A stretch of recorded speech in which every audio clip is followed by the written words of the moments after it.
Ya Pak Ustadz, kalau misalnya sebagai seorang pegawai, Pak Ustadz itu kan sudah tetap dia akan mendapatkan gaji ya. Bagaimana agar gaji yang dia diterima oleh pegawai itu juga menjadi berkah di hadapan Allah? Iya, kalau umpamanya ASN, Iya, umpamanya iya, dengan betul. gaji, umpamanya berapa? 40 juta ASN itu berapa sih? Waduh, banyak banget. Oh, banyak banget ya. Berapa? Berapa kira-kira berapa? 15, 15 total berarti ya? sudah, ya, Total ya? take home pay lah. Take home pay ya? Take home pay-nya lah gitu. Oke, take home pay 15 juta. Itu sebenarnya bisa diatur. Dia sebulan itu mengeluarkan uang berapa, itu dihitung aja. Dihitung aja, normal aja. Nah, kalau memang dihitung kira-kira, oh dia setiap bulan mengeluarkan ini, dia uang itu tinggal, ini tergantung orangnya ya. Ya. Kalau dia 15 ini berarti kan taraf hidupnya menengah lah. Menengah. Berarti kurang lebih dia masih ada, kurang lebih ya ini ya, menurut saya ya. Menurut saya kurang lebih dia memegang uang itu sekitar ada 5 jutaan lah. 5 sampai 7 juta lah. Menurut saya, ini menurut saya ya. Nah, dari 7 juta itu dipergunakan apa? Dia tabung, atau dia tetap dia pergunakan yang 2 juta itu untuk pegangan. Nah, 5 juta ditabung. Oke, 5 juta tiap bulan. Dihitung 5 juta itu berapa tahun? 5 juta agar bisa jadi sekitar 200 juta itu berapa tahun? 200 juta, 5 juta berarti 40 Tahun. 40 bulan. 40 bulan ya. 40 bulan ya? Bagi 12. 40 bulan ya? Berapa tahun itu? 40 bulan. 12, 3 3,5 tahun. 3,5 tahun ya. Oke. 3,5 tahun. Itu dalam konteks dia rumahnya tidak ada renovasi. Dalam konteks seperti itu. Sehat-sehat terus. Sehat-sehat terus, nggak ada ini dan sebagainya ya. Nah, itu boleh. Nah, orang melihat dari situ. Tapi kemudian orang dengan gaji sekitar 15 juta, dia rumahnya baru bagus. Naiknya dia begini, naiknya begitu, baru sekian ini, naik seperti ini. Nah, itu bukan masalah curiga. Itu bisa dihitung. Ya, Ya, sebenarnya semuanya itu bisa dihitung sebenarnya.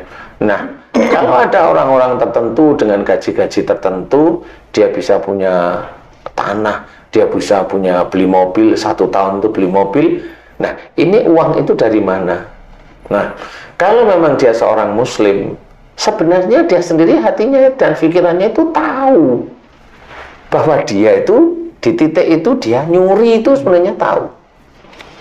Cuma karena memang kesempatan itu ada di depan mata, daripada dikasih orang lain, kan mending dipakai sendiri. Kan seperti itu. Nah, cara-cara seperti inilah sebenarnya itu akan dipertanggungjawabkan nanti di akhirat. Kalau itu di akhirat. Kalau di dunia ya sama aja. Nanti anaknya bisa aja jadi yang ngawur, narkoba, tabrakan, macam-macam lah di titik-titik itu.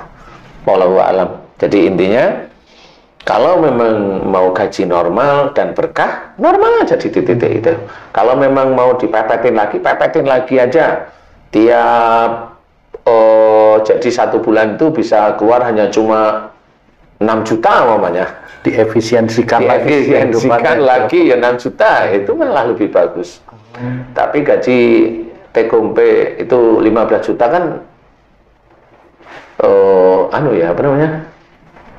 sudah besar Itu sudah jabatannya udah tinggi itu ya. penting untuk ASN Rata-rata ya 8 lah harusnya ya. Ya.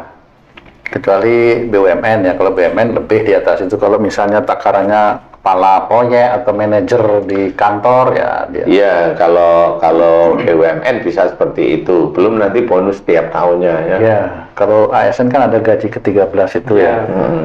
Yang Nah, penting harta itu dipergunakan di jalan Allah supaya dia menjadi berkah. Itu intinya sebenarnya. Iya, berkahnya itu paham. Jadi dia pergunakan ada di jalan Allah, kemudian harta yang masih ada itu dia simpan untuk nanti sesuatu hal yang dibutuhkan. Kemudian kalau setiap tahun nggak ada dibutuhkan malah tambah, sedekahkan lagi, seperti itu.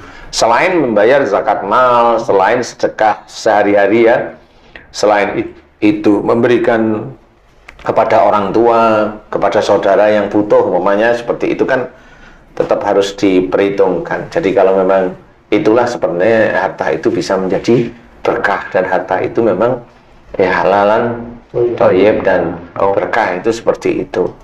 Insya Allah. Jadi kita tidak boleh Oh, kalau umpamanya, oh orang Muslim itu harus kaya. Oh, jangan ngomong harus kaya, karena Allah tidak menyuruh kaya. Nah, tapi Allah menyuruh berikhtiar. Kaya itu urusan Allah sebenarnya. Jadi yang harus kita ketahui itu. Jadi kaya itu urusan Allah. Tidak boleh kita itu bilang orang Muslim harus kaya. Harus kaya itu berarti dia ada nafsu. Kalaupun mamanya dia itu kaya, kemudian baru mengenal Allah, ya alhamdulillah mengenal Allah. Tetapi pada saat dia mengenal Allah, benar-benar mengenal Allah, atau hanya cuma sekedar kalau orang bicara itu lip service lah. Seperti itu. Jadi tetap kita harus berpikir ke arah sana, sehingga menjadi harta kita insya Allah aman di hadapan Allah Ta'ala. Amin. Betul, betul, betul.